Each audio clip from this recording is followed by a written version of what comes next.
नमस्कार दोस्तों, एक बार फिर आप सबका बहुत बहुत स्वागत है।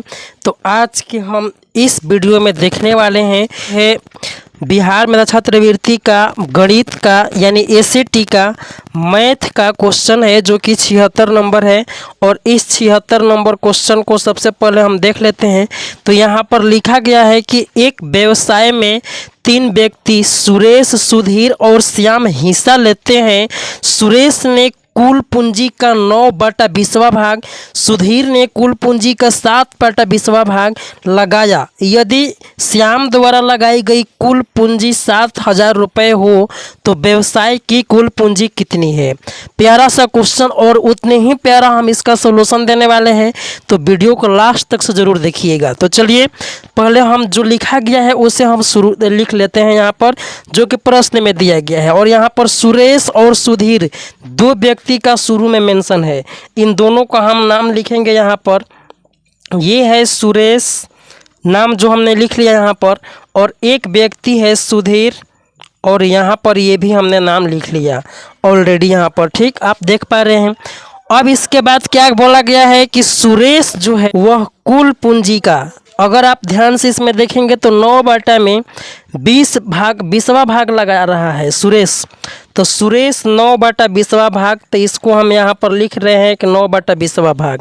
इसके बाद जो सुधीर है कुल पूंजी का 7/20वां भाग, तो ये भी लिख रहे हैं यहाँ पर हम।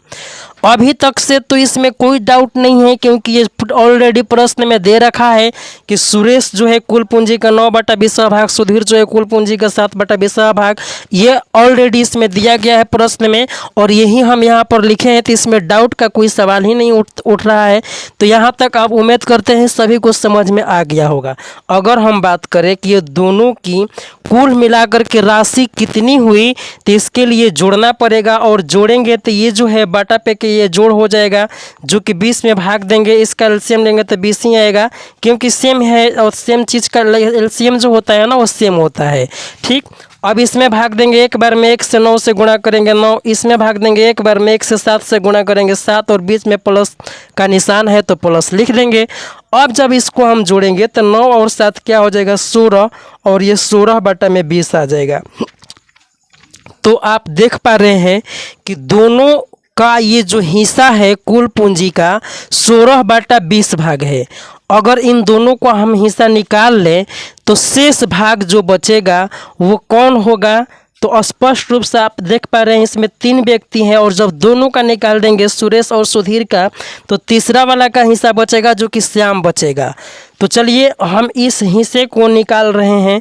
तो अगर आपके पास कुछ भी नहीं दिया गया है इन्वेस्टमेंट के तौर पर, कि मतलब कितना राशि इन्वेस्ट किया गया है, तो आपको मान लेना है कि ये टोटल राशि जो है ना वो 1 भाग है, और इसमें से 16/20 ये दोनों लगा रहे हैं। तो शेष जो बचेगा तो 1 में से वो घटाएंगे, और वही यही जो होगा वो श्याम का हिस्सा होगा। तो देखिए 20 एकम 20, और 20 में से 16 घटेगा 4, और 4/20 ये जो हिस्सा है श्याम का हिस्सा है। अगर इसे और मॉडिफाई करें हम और सिंप्लीफाई करें तो यहाँ पर 4 से 1 बार में और ये 5 बार में, यानी हम कह सकते हैं कि जो सुधीर है श्याम, यहाँ पर एक व्यक्ति है श्याम, और ये श्याम का हिस्सा जो है 1/5 है, जो कि ये कुल पूंजी का है। 1/5 हिस्सा कुल पूंजी का 1/5 हिस्सा है श्याम का। अब देखिए यहाँ पर इसको थोड़ा सा हम यहाँ पर लिख रहे हैं कि ये जो श्याम का हिस्सा है यह बता रहा है ना कि 7,000 लगा रहा है ये कुल पूंजी का।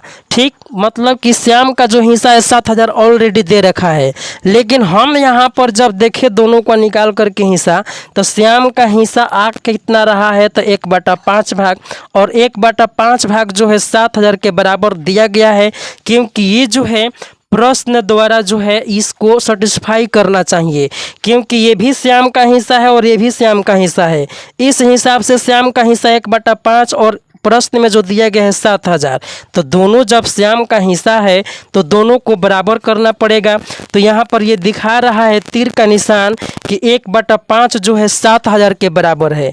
अब आप खुद सोच कर देखिए कि जब 1/5 7,000 के बराबर है, जब 1/5 7,000 के बराबर है, तो एक भाग यानी एक भाग जो होगा वह किसके बराबर होगा। तो ये बाटा में जब होता है ना, इसको आप इस साइड ले जाएंगे तो ये गुणा में आगे चल करके चेंज हो जाता है। मतलब ऐसा नियम है कि जो भी चीज़ भाग में हो तो उधर ले जाएंगे तो गुणा में बदल जाएगा, अगर इधर गुणा में होगा तो उधर जाएगा तो भाग में हो जाएगा। अभी तो यहाँ पर भाग में है इसीलिए जाकर के उधर गुणा में होगा, और जब 5 से 7 से गुणा करेंगे तो ये हो जाएगा आपका 35, और 3 0 एज इट एज है जो कि हम यहाँ पर जैसे है वैसे रख देंगे। तो इस तरीके से हमारा इस क्वेश्चन का आंसर जो हो जाएगा वो 35,000, क्योंकि पूरी जो हिस्सा है सब लोग का वह मिला करके एक भाग है, और एक भाग का ही हमारा यहाँ पर वैल्यू आ गया 35,000, और यही इस क्वेश्चन का राइट आंसर है जो कि ऑप्शन नंबर 1 में दिया गया है। तो आज का ये सॉल्यूशन कैसा लगा आप कमेंट जरूर कीजिएगा। मिलते हैं हम नेक्स्ट वीडियो में नेक्स्ट क्वेश्चन के सॉल्यूशन के साथ में। अगर आप चैनल पर नए हैं तो सब्सक्राइब कर लीजिए। यहाँ पर मेधा छात्रवृत्ति से रिलेटेड बहुत सारे अपडेट दिए जाते हैं, और सबसे पहले नोटिफिकेशन पाने के लिए बेल आइकन को ज़रूर आप दबा लीजिएगा। तो चलिए मिलते हैं हम नेक्स्ट क्लास में, तब तक के लिए टेक केयर, बाय बाय।